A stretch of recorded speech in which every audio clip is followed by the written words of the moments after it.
Скопје најкасно за 6 месеци од денес ќе добие и градски воз. Неговата прва рута ќе биде од Зелениково преку Драчево, Лисиче и во аеродром ќе завршува кај железничка станица. Патувањето со се застанувањата ќе трае околу 25 минути, а на трасата ќе има 7 станици. Директорот на Македонски железници инфраструктура Синиша Ивановски информираше дека веќе направиле и тестирање за брзината на градскиот воз. Министерот за транспорт Александар Николовски, на чија иницијатива се прави градскиот воз, очекува набрзо да почнат да се градат и другите две траси за градскиот воз, од кои едната е од Волково преку Ѓорче и Скопје север до аеродром, а третата траса е од Миладиновци до Илинден, од каде што веќе ќе има поврзување со главната железничка станица во Скопје. Денеска увид во работите изврши премиерот Христијан Мицкоски, при што истакна дека воведувањето на железницата како дел од јавниот превоз, а и почетокот на БРТ системот представуваат клучен чекор кон модерно и еколошко Скопје.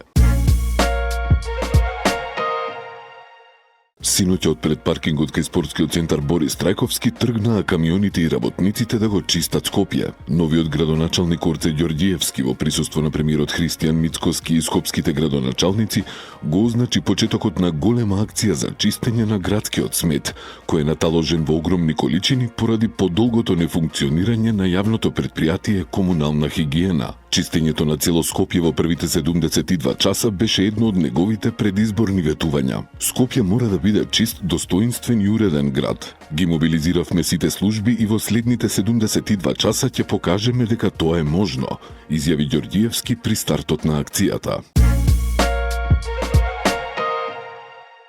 Со месеци Скопје се давеше во ѓубре. Скопјани секојдневно живееа во нечистотија од која изникнаа глодари, а власта на ВМРО ДПМН не преземаше ништо. Наместо да организира чистење на градот, ВМРО ДПМН намерно го блокираше собирањето смет, се вели во денешното соопштение на СДСМ. Од таа партија велат дека синоќа скопјани видоа зошто било оставено ѓубрето, само за Орце Ѓорѓиевски да прави пиар трикови.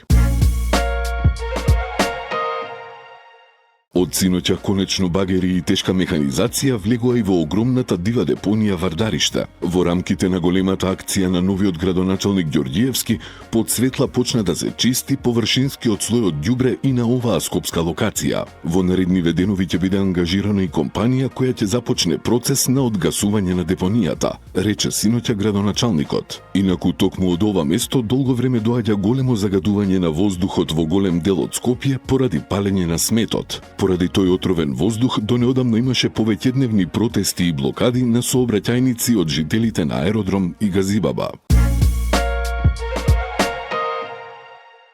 Новиот скопски градоначалник синоќа со масовна акција го почна чистењето на Скопје, а почна да ги чисти и градските јавни предпријатија од неработници. Додека Скопје се гушеше во ѓубре, немаше пари за нафта и за поправка на автобуси, нема плата за паркови и зеленило. Дури 371 лице вработени во градските јавни предпријатија уживале во блискоста со досегашната градска власт и не оделе на работа, или кога оделе, само клателе врата и земале плата. На сите тие лица вчера новиот градоначалник им ја покажа излезната врата. Тој најави дека во следните денови ќе се откријат и нови вакви случаи и веднаш ќе бидат отпуштени од работа. Ова е долгогодишен проблем кога народни пари се трошат расипнички за измислени и фиктивни работни места за задоволување на партиски, семејни и пријателски потреби. Иако направиме најгруба пресметка, на секој од овие 371 лице бруто платата да им била околу 40.000 денари, градот за еден од нив годишно исплаќал по околу 8.000 евра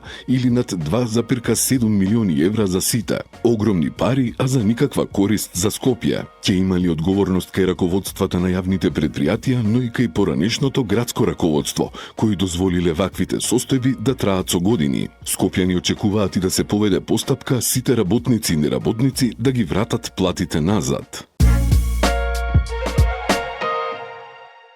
И новиот совет на град Скопје од денеска официјално со првата конститутивна седница го почна својот мандат. На советниците им се обрати новиот скопски градоначалник Орце Ѓорѓиевски, кој вети дека Скопје ќе го направи град кој ќе биде пример за чистота, транспарентност, современ урбан развој, како и град во кој граѓаните ќе се чувствуваат безбедно, гордо и рамноправно. Тој нагласи дека Скопје е срцето на Македонија, град со историја, традиција, култура и младост. Нашата мисија е да ја зајакнеме оваа енергија, да го направиме Скопје место каде што младите ќе останат, каде што семејствата ќе се развиваат, а сите граѓани ќе живеат достоинствено, рече Ѓорѓиевски. Ептен е црна сообраќајната статистика во Македонија. Само во првите 4 дена од ноември во сообраќајни несреќи животот го загубија 6 лица. Од почетокот на оваа година заклучно со октомври регистрирани се 115 жртви. Страшно, ги плашат ли овие големи бројки на загинати лица несовесните возачи? Помислуваат ли здивените шофери дека со своето однесување можат да загрозат некому живот, а и својот да го уништат? Отвораат ли 4 очи сите учесници во сообраќајот, оти меѓу нив има и несовесни? Ова се прашањата кои мора секојдневно сите да си ги поставуваме. 115 жртви не се само бројки, тоа се нечии синови, ќерки, родители, пријатели. Статистиката на МВР покажува дека најчестите причинители за сообраќајни несреќи со фатални последици се непочитувањето на сообраќајните правила, односно користењето на мобилен телефон при возење, возењето со брзина поголема од дозволената и возењето под дејство на алкохол. Крајно време е тоа да се намали, за да престанат трагичните настани на македонските сообраќајници. Ограбена е жена на улица во аеродром. Како што соопштуваат од МВР, во СВР Скопје 50-годишна жена од Штип пријавила дека околу 17 часот и 30 минути на подрачјето на општина Аеродром едно лице со употреба на физичка сила и ја одзело чантата. Во чантата имало паричник со лични документи, мобилен телефон и други предмети. Полицијата презема мерки за расчистување на случајот и откривање на насилникот кој ја извршил дрската кражба.